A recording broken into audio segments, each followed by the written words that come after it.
Hello people of the web, Mojang have blessed us again with another snapshot, 19W44A. Just over 2 months ago we got the first 1.15 snapshot, which introduced bees. Then for the next 8 weeks we got a new snapshot every week. Last week we had no snapshot, which led to speculation of an incoming pre-release. Some people might be disappointed to get a snapshot this week, but I'm really glad to see that the development team is keeping us in snapshot stage to continue making fixes and improvements, many of which are not exciting but all help to make the game better. Mojang have been listening to the community's feedback. Last snapshot they delivered the change to how slime blocks and honey blocks interact with each other, which sparked a lot of creativity and excitement for how tileable flying machines among other possibilities could be done. The community was also very vocal about crafting recipes, specifically how tedious it was. As you can see from my hotbar, honey bottles are now stackable to 16, which means of course we can bulk craft honey blocks 16 at a time now, which is a lot quicker than it was before, having to do one at a time. Ugh. The other thing they've enabled us to do is uncraft honey blocks. So if I put 16 of those in there with 4 times as many bottles, so 64. Oh. Ah, okay. That'll work fine. I can uncraft them. The release notes say that they've improved performance of chunk saving, which should make a hell of a difference when you're talking about server performances, with of course 20 people saying on a server, every one of them moving around, they'll be loading and unloading chunks all the time. So any improvement to that scales up dramatically for a server. In a recent snapshot, they added the ability to see an iron golem's health by the amount of cracks on its skin. In this release, the damage progress is now based on a ratio of current health to max health.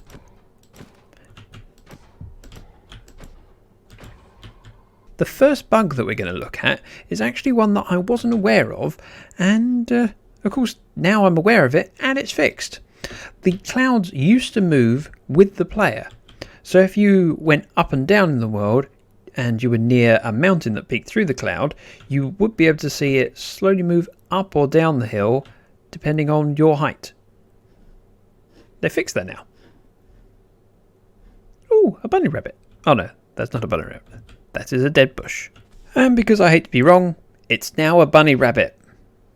Don't argue with me. They've fixed an issue related to despawning items in creative mode.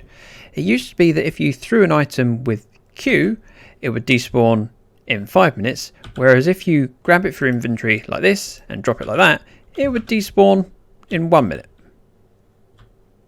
I'm assuming they'll both sit there for 5 minutes now. I'm not going to sit and wait.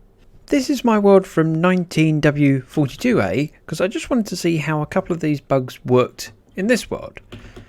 The first of which, if you have a set of shears with 1 durability on them, and I should set myself to survival mode just to make sure, when you break blocks you would get nothing back. So breaking leaves, vines, grass and ferns would produce nothing. I want leaves. Why is there no trees near me? I also have no elytra, so that didn't work. Right, that was a long swim just to get over here. Yep, I got nothing. Apparently that's fixed. In the last few snapshots, both fences and walls have interacted with shulkers in a way that you wouldn't expect them to. So, shulkers would get connected to by the walls, or fences. This of course is not a thing in current 1.14.4 and has been fixed in the new snapshot. I already checked it there. For the last few snapshots we've had an issue with how grass blocks show in the hand, in that the top of it looks very grey, and it only affects it when it's in the hand, not when you place it. The next bug is probably easier to show on the sand because then I don't have long grass to get in the way. The experience orbs were developing a very dark shadow when you go to pick them up, just on that last little stretch.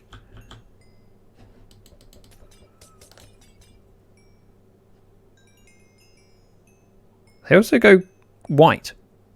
And we're back in the latest snapshot where grass blocks look like that, which is much nicer.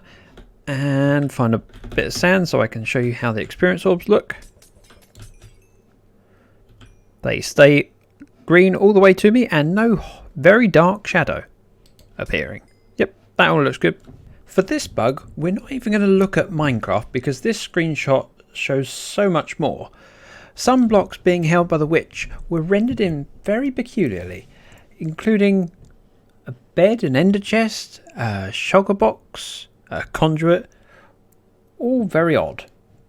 Potions being held in the hand were being shown in colours that were not true to what they should be. There was a bug where the evoker fangs were very large, and yep, I can see that.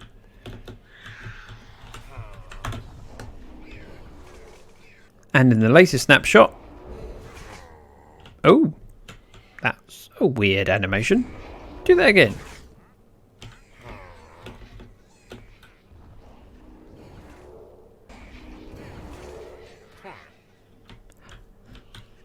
A lot more reasonable in size. I forgot how long fangs went out for. In 1.14.4 and the more recent snapshots, parrots have been able to imitate wolves, polar bears and zombie pigmen. Now normally they don't imitate neutral mobs, and these are the only exceptions. They've now fixed that so that they shouldn't imitate those ones and be more in line with the other things they don't imitate, such as pandas, bees, dolphins, llamas and trader llamas. Although I'm a bit surprised they've listed trader llamas as a separate thing than llamas. The space requirements for an oak tree to grow, among other trees, changed in the last snapshot, actually the last couple snapshots, where if there was a block, we'll use shock box, that's what I've got on me, next to the sapling, it wouldn't grow. Which was obviously not an issue now. Of course, this being an issue would have affected quite a lot of tree farms. I like how the parrots are just sitting exactly where I spawned them. That's about it for this snapshot. Not a huge amount in it, but all good progress as we grow closer to 1.15 being released. A link to the full release notes can be found in the description. I would greatly appreciate it if you gave the video a like and subscribe to see more of my derpy content. Thank you very much for watching. Bye bye now.